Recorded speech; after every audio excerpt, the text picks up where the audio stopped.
Slept fine. Had a I just had a nice day yesterday. Um, it was a complex day, but it was nice. It definitely speaks to the conversation around today's topic, which is with mindfulness, what you can control.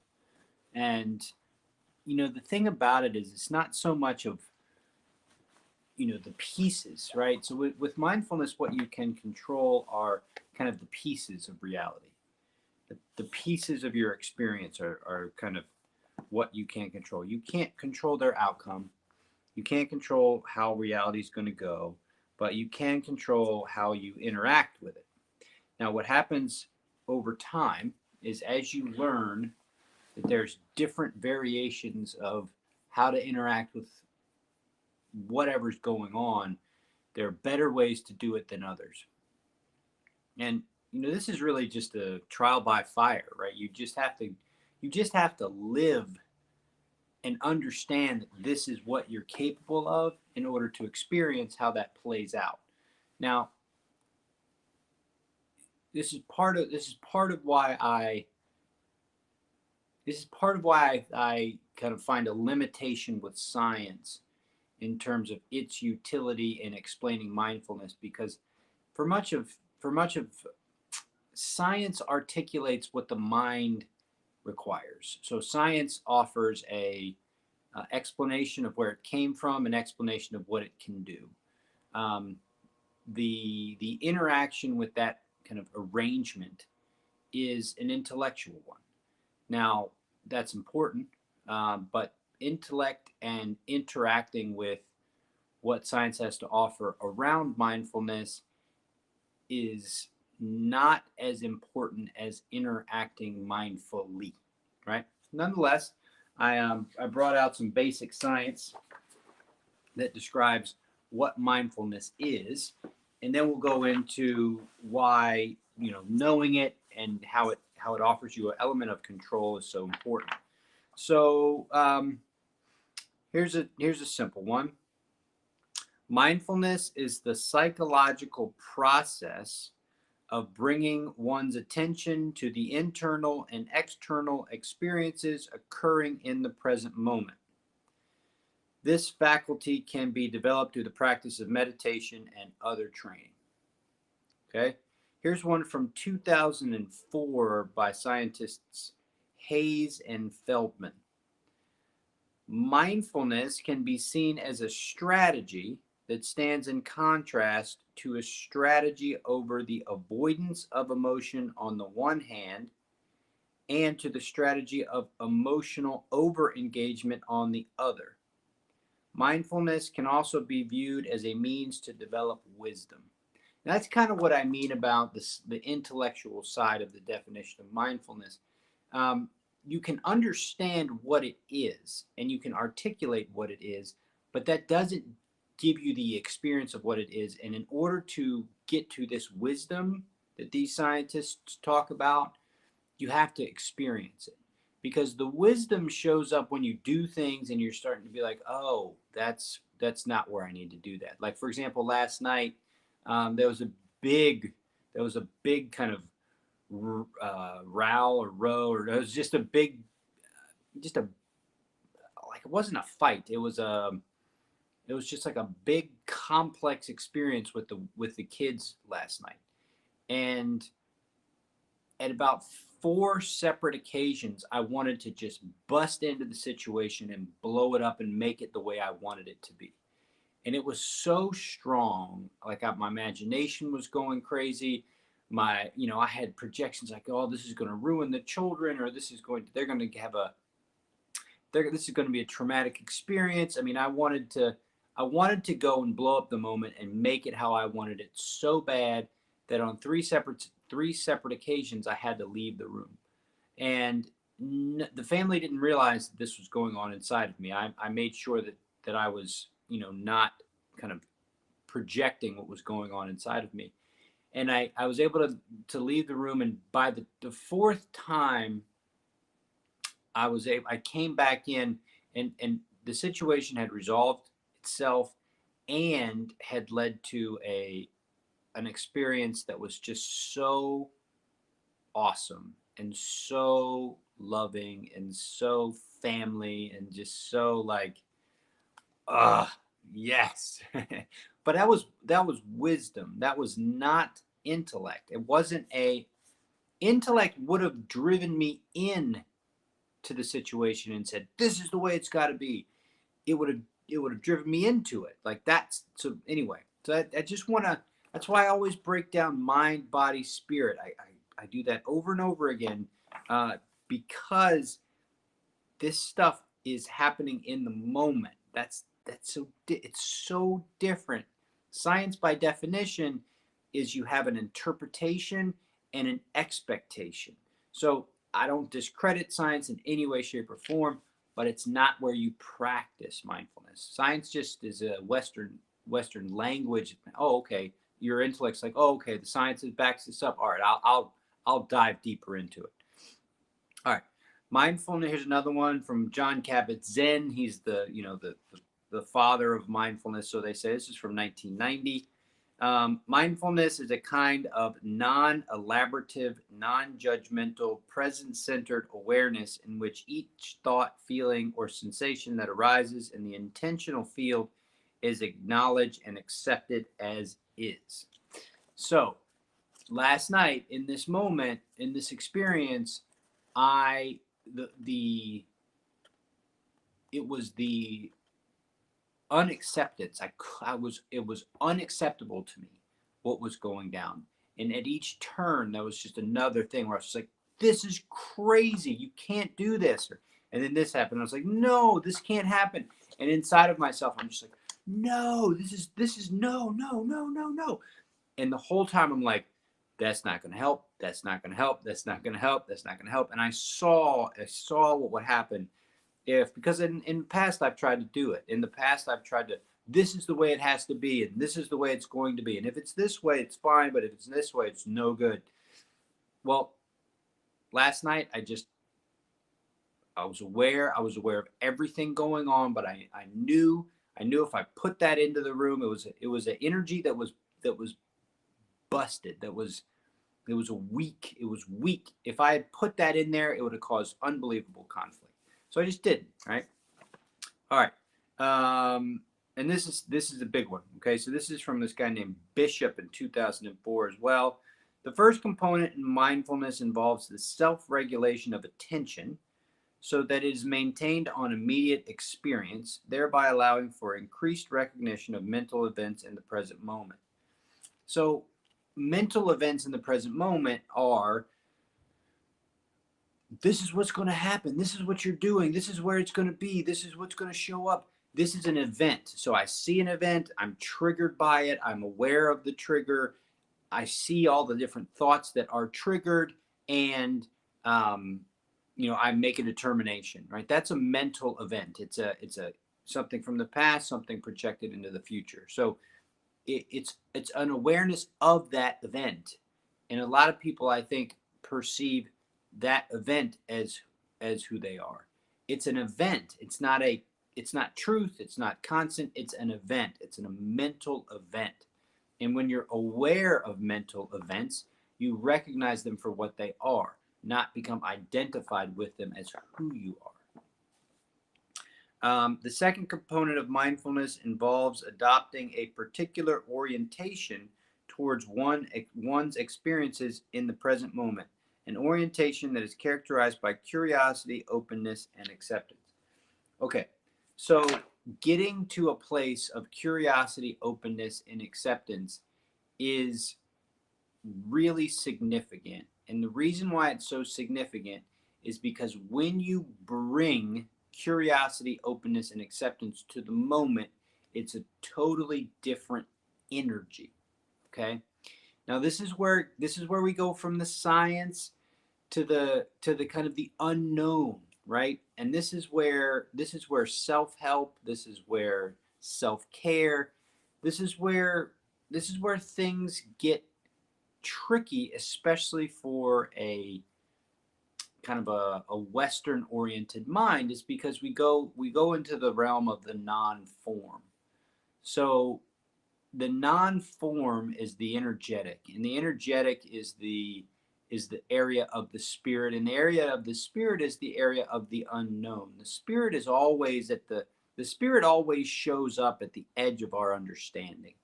And so I mostly interact with that in the context of I just don't know. But what I do know is that what I move into the unknown with, what kind of energy I move into the unknown with, has a huge impact on how life shows up for me. And so last night in this kind of this conflict that was taking place, it was a battle, and it was a battle that was being fought on lots of different levels. And so that I was aware of this battle, and the battle showed up at me, and I wanted to fight, and I wanted to fix it, and I wanted to go in there and just be like, this is how it's going to be, and you're doing this and you're doing that. And I knew that if I brought that in there, which was what's the opposite of acceptance, the opposite of openness, the opposite of curiosity? It's, it's certainty. It's this is the way it's going to be. It's the knife hand. If I brought that into this moment that I'm talking about, I probably could have stopped the event that was taking place. But what I would have done is I would have brought in a whole new complex batch of stuff.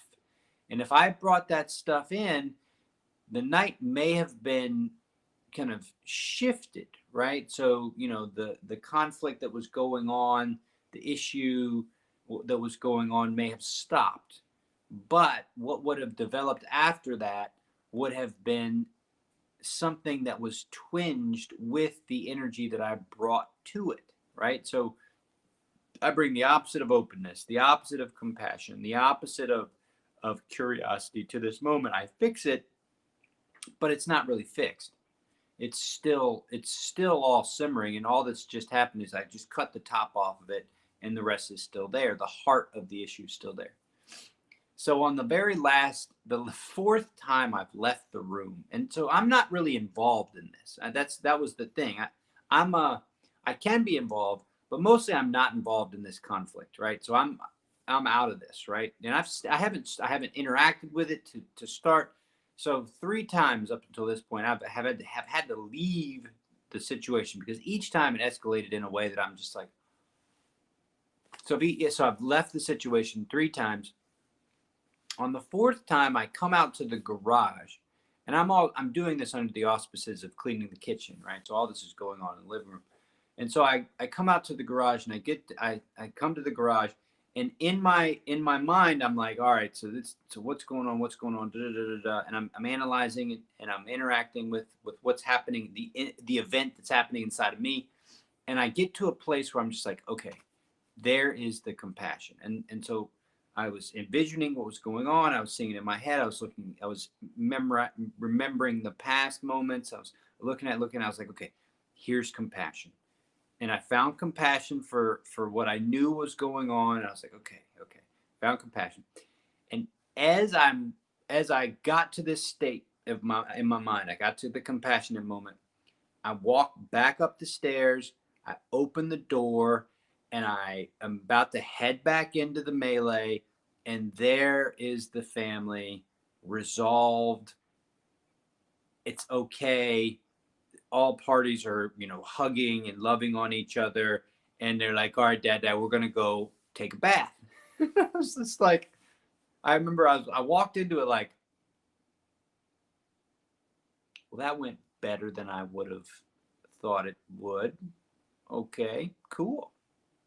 So I just was like, okay, great. So nobody in the family thought I was involved to begin with. What they didn't know was I was just going crazy on the inside, just pulling my hair out, losing my mind. Like, this has got to be different. And I'm walking up to the upstairs. I'm walking into the downstairs. I'm walking outside. I'm getting the fuck out of there. All this kind of stuff. And nobody knows any of this is going on. And then at the very end, I get to a place of compassion, and I walk into a resolved situation. I haven't had to do anything. So that's not where it ends, right? That's not where it all ends. So because I haven't put or haven't dumped this has got to be this way, raw, into the moment, right? And the only reason I was able to do that, because I was able to interact with what was going on. I was able to interact with the mental event. I was able to stay present. But here's the key. These feelings, right? These emotions, these things, they don't just show up and disappear. They don't they don't just they don't just happen. They're real. They're the energy, the feelings are real. They're real. It's not material, it's energetic. It doesn't have substance like you would say, this has substance. It has a rhythm or a flow. And that rhythm or flow, if it doesn't kind of do its thing, if it becomes impeded, it becomes jammed up, becomes jammed in. What happens when it becomes jammed in? Maybe that everyone just went to bed and there was no big deal, right? But the problem with it being jammed up is that it keeps other stuff from happening. So when you're jammed up, it's not just that, oh, it gets harder, or, oh, you're not happy, or blah blah blah. When you're jammed up and you're not in openness and you're not in curiosity and you're not in these places, it prevents things from happening, right? It prevents the goodness from coming out. It's like a flower that's like, you can see the stalk of a flower, the stem, but the flower bulb never opens, right? It's like it's like the, I don't know, it's like it's just, you see a part of what's there, but you never see the full thing. It's like, it's, I don't know, it's just it's just not, the potential's there, but it doesn't reach its potential because the thing that kind of boosts, that takes that next step, all comes from this open place and this curious place. And if that's not there, then you just don't get it. So you don't get the oomph. You don't get the stuff that gives life its oomph. You get the stuff that is life, right? You get life, right? But you don't get the oomph. You don't get the, oh, this is good. You don't get the, this is awesome. You don't get the, oh my gosh. You don't get awe and wonder. And so last night, after this happens, like, all right, Dad, we're gonna go take a tubby. So my wife and the kids go upstairs to take a tubby, and I'm doing the dishes. So 10 minutes go by, and they're like, the girls are like, Dad, get up here. So I run upstairs, and they're in their bathing suits, and all three of them, my wife included, have gotten into this big jacuzzi kind of tub that we have, and there's almost no space in the tub at all. And so there's just a whole bunch of body, right? There's just bodies, all just bodies, like skin and limbs and legs and bellies and chests and backs and shoulders and heads, and they're just kind of like squished and meshed into the tub, and they're like, Dada, put on your bathing suit, get in. So it's one of those things where the water level's here, I get in, the water level goes up higher. And so I get on my bathing suit, I get in the tubby, and it's just body. Like, there's so much contact. The girls, they put some like lavender oil in the tubby, and there's a candle, and then there's me, and my big fat body just kind of gets in there, and and so then there's the girls are like stepping on me, and they're like stepping on my stomach, and I'm just like, oh. Like, it was the equivalent in lovey goodness, wondrous awesomeness, as it was awfulness. Like, the level of awfulness was reflected in the level of goodness that showed up. And that's the thing that the science can't ever showcase, right? The science can't ever showcase what's going to happen if you apply mindfulness correctly, because there's no way to know that.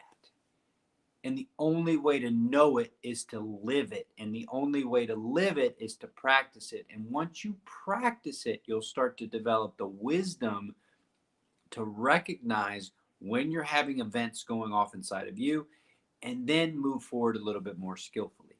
And when you move forward a little bit more skillfully, the chances of the awe and wonder and just the like awesomeness of life showing up increase. And you can't figure it out beforehand. That's the piece, right?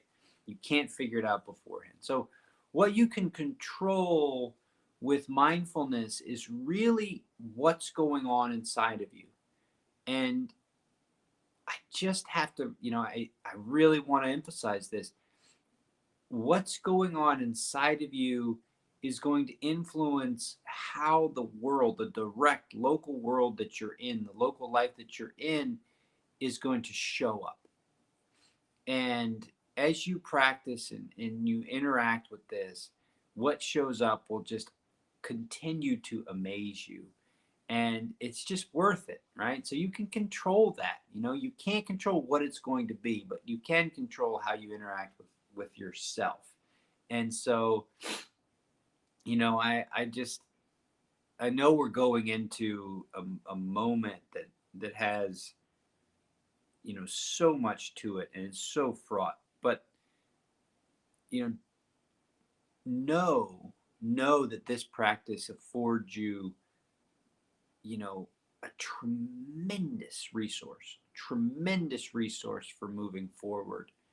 And so whatever happens, right, I'll be here tomorrow morning, whatever happens tonight and whatever goes down, just know that you have control with the practice of mindfulness over how what's going down is taking shape inside of you. You've got the opportunity to participate in a more skillful way. So with that, let's get to the practice, and let's do that.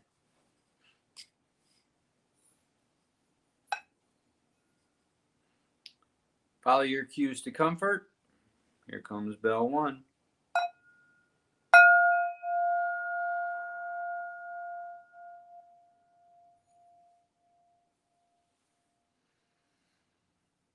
Light and shadow.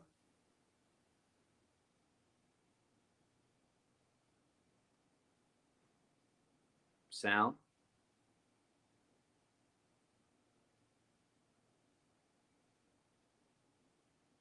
Temperature.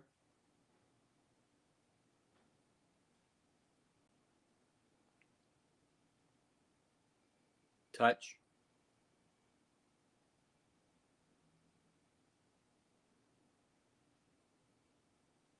Smell.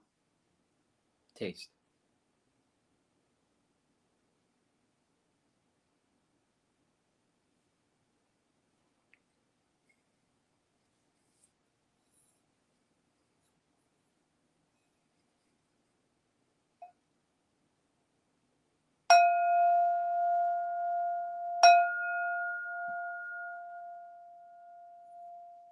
Find your ground.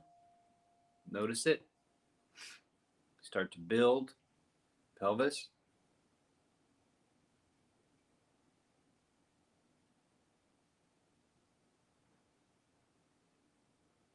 Core.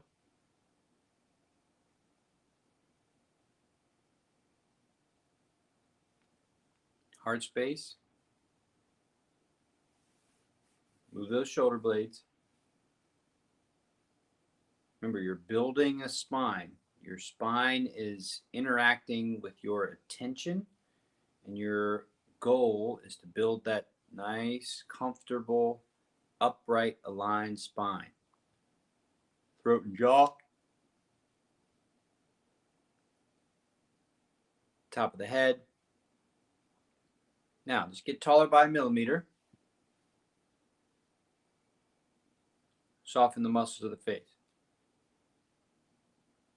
Cheeks, mouth, chin. Aligned and alert.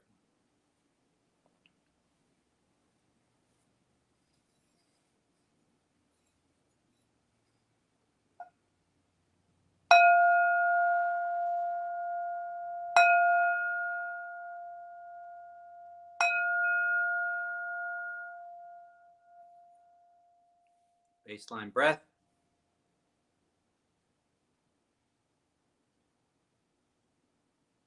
Max out.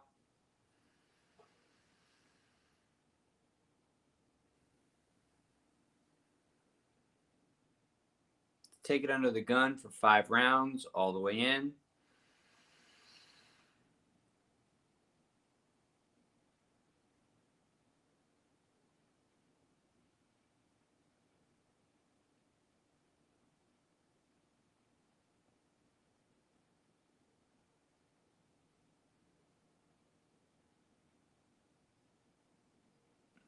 Remember, you're taking your breath to the edge of discomfort or the edge of ease. The edge of ease. Blow it all out.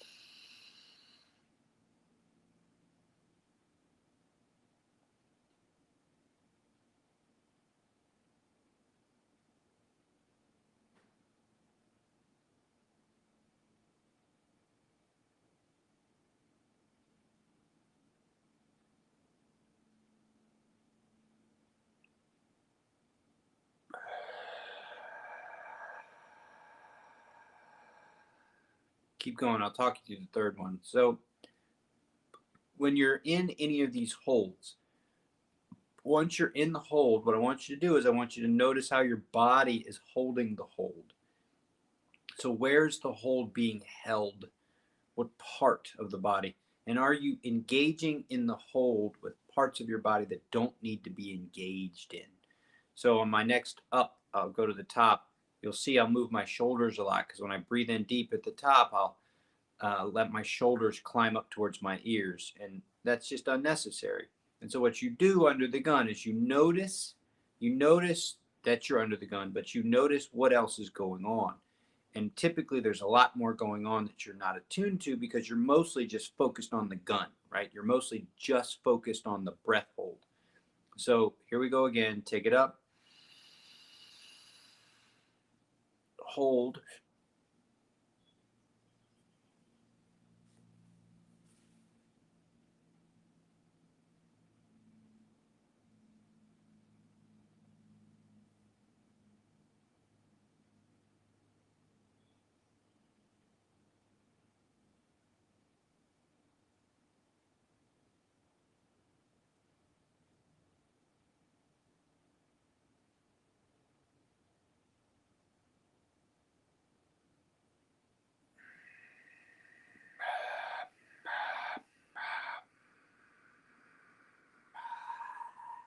Get it all out at the bottom.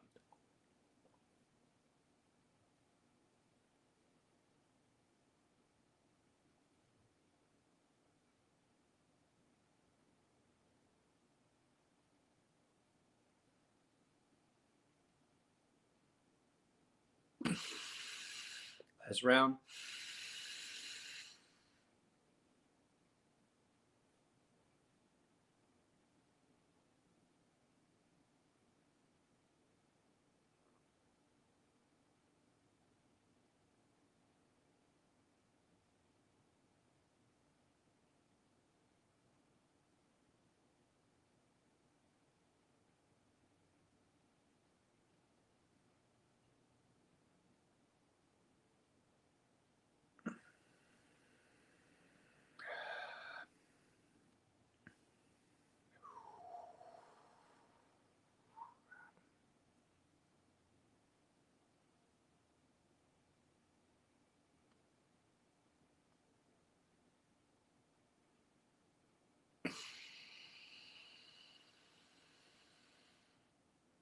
Normalize breath. Notice internal environment.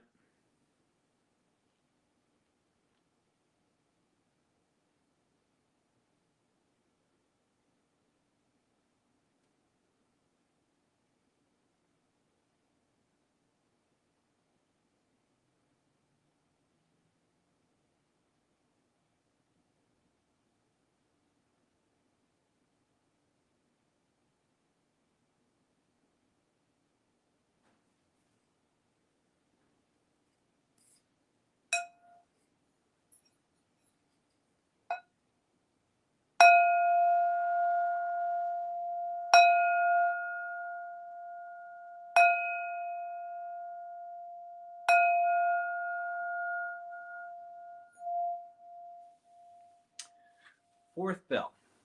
Okay.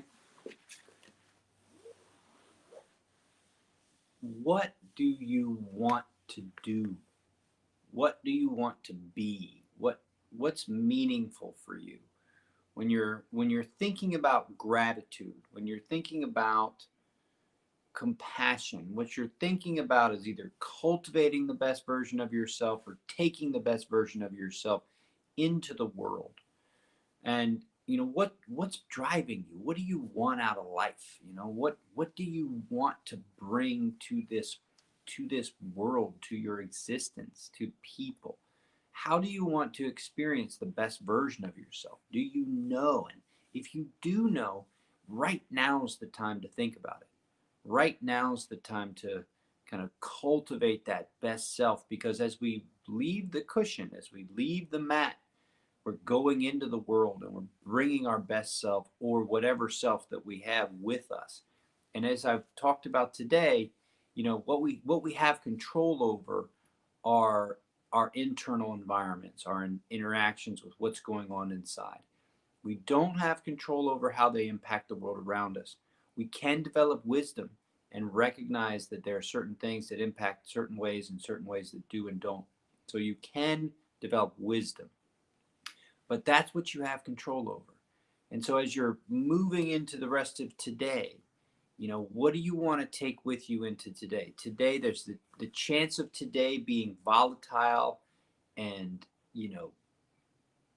just the chances for today are infinite. Like, it can go anyway, right? So what are you going to bring to today? How are you going to interact with today? And and what are you going to do if this day doesn't go the way you imagine it or hope it could go? What if it goes really, really, really poorly? What are you going to do? What if it goes incredibly amazing in your mind? What are you going to do? How are you going to move forward? And so I encourage you to think of this as, motivation. What's going on? How are you going to, move into this day? It's a big one. So I encourage you to take the time to think about it. And anyway, here goes, right? So here it is, the election of all time during the pandemic, at a pivotal stage. Whew. Well, I'll be watching, and I'll see you tomorrow.